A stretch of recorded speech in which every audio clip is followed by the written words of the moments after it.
अभी हमने पढ़ा कि शुद्धता के आधार पर पदार्थ जो होते हैं वो दो प्रकार के होते हैं, यानी शुद्धता के आधार पर जो पदार्थ यानी द्रव्य होते हैं वो दो प्रकार के होते हैं। एक को हम शुद्ध पदार्थ कहते हैं और दूसरे को हम अशुद्ध पदार्थ यानी इम्प्योर सब्सटेंसेस या उसी को हम मिश्रण कहते हैं। अब हम पढ़ेंगे शुद्ध पदार्थ कितने प्रकार का होता है। तो हम पाएंगे कि शुद्ध पदार्थ जो होता है वह दो प्रकार का होता है। पहला क्या होता है? तत्व, जिसको हम एलिमेंट कहते हैं, और दूसरा होता है यौगिक, जिसको हम कंपाउंड कहते हैं। यानी शुद्ध पदार्थ दो प्रकार के होते हैं। तत्व किसे कहते हैं? तो तत्व की परिभाषा देखेंगे कि वे पदार्थ जिन्हें किसी भी रीति के द्वारा दो या दो से अधिक भिन्न गुणों वाले पदार्थों में विभाजित नहीं किया जा सकता है और न ही जिन्हें उत्पन्न किया जा सकता है, तो ऐसे पदार्थों को हम तत्व यानी एलिमेंट कहते हैं। या दूसरी परिभाषा ऐसे लिख सकते हैं कि ऐसे पदार्थ जिनका निर्माण केवल एक प्रकार के परमाणु से हुआ होता है उन्हें हम तत्व कहते हैं। तो आइए इसकी परिभाषा हम लिख लेते हैं। तत्व की परिभाषा देखेंगे।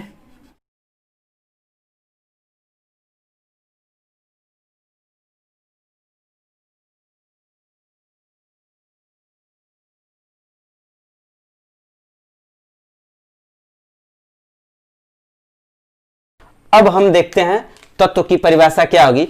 ऐसे पदार्थ जिन्हें किसी भी रीति के द्वारा दो या दो से अधिक भिन्न गुणों वाले पदार्थों में विभाजित नहीं किया जा सकता है और न ही उन्हें उत्पन्न किया जा सकता है, तो ऐसे पदार्थों को हम तत्व यानी एलिमेंट कहते हैं। अब इसमें एक खास बात और याद रख लेंगे कि तत्व में एक ही प्रकार के परमाणु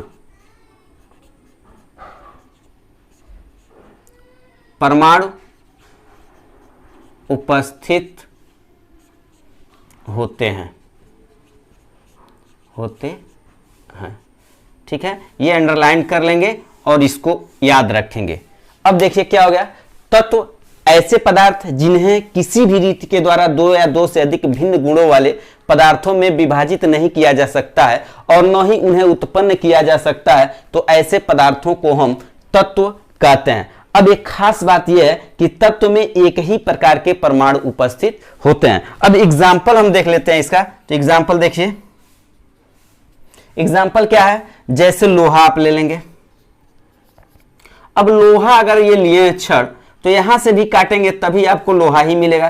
कितना ही पार्ट इसका करेंगे शुद्ध लोहे का, तो सभी जो इसके कण जो छोटे छोटे कण होंगे सभी क्या होंगे? लोहे का ही होगा।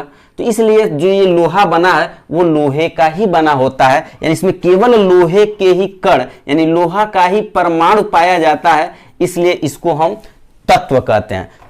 जैसे सोना की बात करें, अगर सोना यानी गोल्ड की बात करें, अगर गोल्ड आपके पास है ये, ठीक है, अगर गोल्ड है तो क्या यहां से काट कर इस पार्ट को अलग करेंगे तो क्या ये चांदी हो जाएगा? नहीं, यानी सारे के सारे जो इसके पार्ट होंगे, जो छोटे छोटे कण होंगे, सभी क्या होंगे? सोने का है। और ये भी सभी कण सोने का है, इसलिए ये प्योर गोल्ड आपको मिलता है। तो सोना हो गया, चांदी हो गया, चांदी भी आपका वही होगा।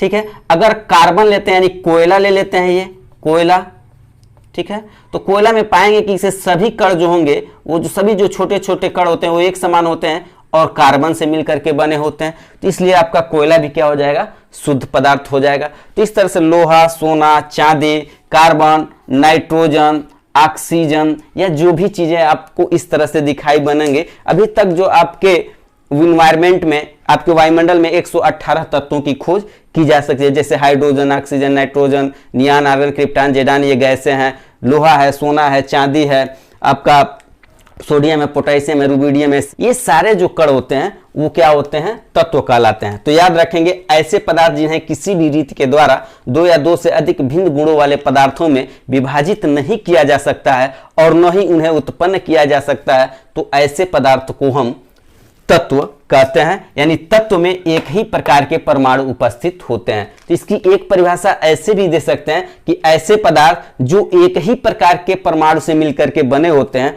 तो उन्हें हम तत्व कहते हैं। जैसे आप एग्जांपल में लिख देंगे लोहा, सोना, चांदी, ऑक्सीजन, सोडियम, मैग्नीशियम, पारा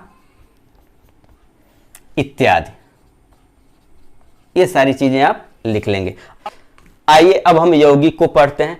अब यौगिक जो होते हैं वो तत्व से मिलकर के बने होते हैं, यानी वे पदार्थ जो तत्वों के निश्चित अनुपात में मिलकर रासायनिक अभिक्रिया से उत्पन्न होते हैं तो उन पदार्थों को हम यौगिक यानी कंपाउंड कहते हैं। तो आइए इसकी परिभाषा हम लिख लेते हैं।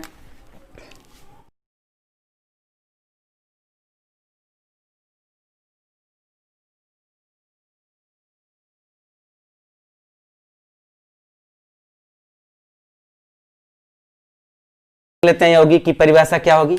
ऐसे पदार्थ जो दो या दो से अधिक तत्वों के निश्चित अनुपात में रासायनिक संयोग से बनते हैं तो उन्हें हम यौगिक यानी कंपाउंड कहते हैं। अब इसका हम एग्जांपल देख लेते हैं। जैसे हम लेते हैं पानी, जैसे हमने क्या लिया, पानी। अब इसके जो कण होते हैं ये सभी कण H2O से मिलकर के बने होते हैं। ये सभी कण कितने क्या हैं, H2O। ये सभी कण क्या है, H2O। अब इसमें देखेंगे दो तत्व है, एक तत्व तो है आपका हाइड्रोजन और दूसरा तत्व देखेंगे क्या है इसमें, ऑक्सीजन। जब ऐसे पदार्थ जो दो या दो से अधिक तत्वों के रासायनिक संयोग से बनते हैं और ये देखेंगे मिल करके बन जाते हैं H2O, तो ऐसे पदार्थ जो दो या दो से अधिक तत्वों के रासायनिक संयोग से बनते हैं और वो भी एक निश्चित अनुपात में संयोग करते हैं तो उन्हें हम यौगिक कहते हैं। तो पानी आपका एक यौगिक होगा। अगर चीनी की बात करें, चीनी की बात करें, इसका देखेंगे C6H12O6 हो गया।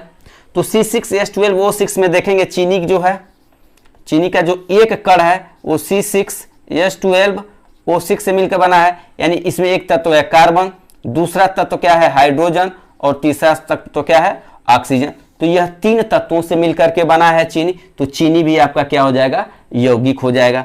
अगर कैल्शियम कार्बोनेट की बात करें यानी चूने का पत्थर, चूने का पत्थर, तो चूने का पत्थर देखेंगे किससे मिलकर बना है, CaCO3, कैल्शियम कार्बोनेट। तो कैल्शियम कार्बोनेट के जो कण होते हैं देखें उसमें क्या होता है, कैल्शियम भी है, फिर एक दूसरा क्या है कार्बन भी है, उसके बाद क्या है ऑक्सीजन भी है। तो यह तीन प्रकार के कणों से मिलकर के बना है, यानी तीन प्रकार के परमाणुओं से मिलकर बना है, इसलिए हम इसको यौगिक कहते हैं। तो याद रखेंगे ऐसे पदार्थ जो दो या दो से अधिक तत्वों के निश्चित अनुपात में संयोग से बनते हैं तो उन्हें हम कंपाउंड यानी यौगिक कहते हैं। जैसे पानी, चीनी, चूने का पत्थर, ठीक है, इत्यादि जो भी चीजें आपको दिखाई दे रही हैं उन्हें हम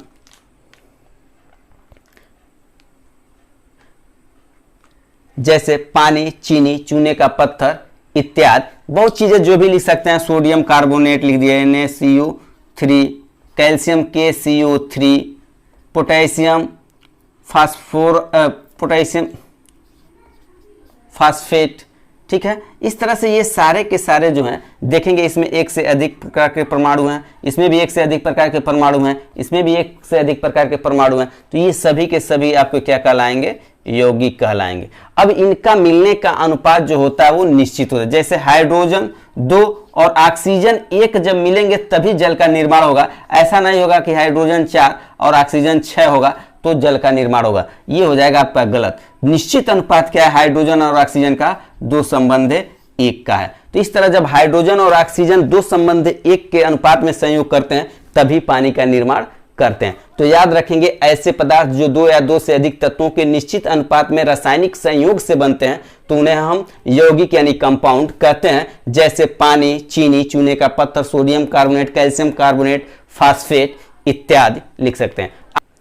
आज की क्लास में इतना ही। यदि आप चाहते हैं कि सारे सिलेबस का अध्ययन हम सरल भाषा में करें तो हमारे चैनल को सब्सक्राइब अवश्य करें, और यदि हमारा वीडियो आपको पसंद आता है तो उसको लाइक और शेयर जरूर करें। धन्यवाद। मिलते हैं नेक्स्ट क्लास में नेक्स्ट टॉपिक के साथ। तब तक के लिए गुड बाय।